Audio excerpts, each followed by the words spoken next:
Hi అండి. అచ్చం బయట దొరికే బాదుషాని ఇంట్లోనే మైదా వాడకుండా హెల్తీగా గోధుమ పిండితో ఒకసారి ఇలా ట్రై చేయండి. చాలా జ్యూసీగా చాలా బాగుంటుంది. 2 స్పూన్ల పెరుగుని అలాగే చిటికెడంతా బేకింగ్ సోడా, ఒక half teaspoon baking powder వేసి కలిపేసుకోండి. ఒక కప్పు గోధుమ పిండిలోకి కొంచెం నెయ్యినైతే వేసుకొని మొత్తం అంతా బాగా కలిసేలాగా కలుపుకొని కొంచెం వాటర్ వేసుకొని చపాతీ ముద్దలాగా అయితే కలిపేసుకోండి.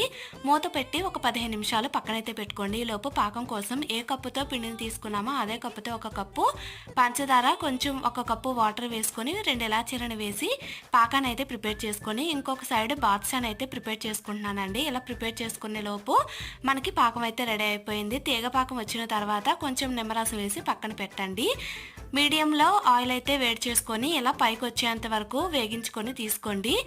2 వైపులా మంచిగా మీడియం హీట్లోనే ఇలా గోల్డెన్ కలర్ వచ్చిన తర్వాత పాకంలో వేసుకొని ఒక 10 నిమిషాల పాటు ఉంచుకుంటే మన బాదుషా అయితే రెడీ అండి. వీడియో నచ్చితే లైక్ చేసి ఫాలో చేయండి.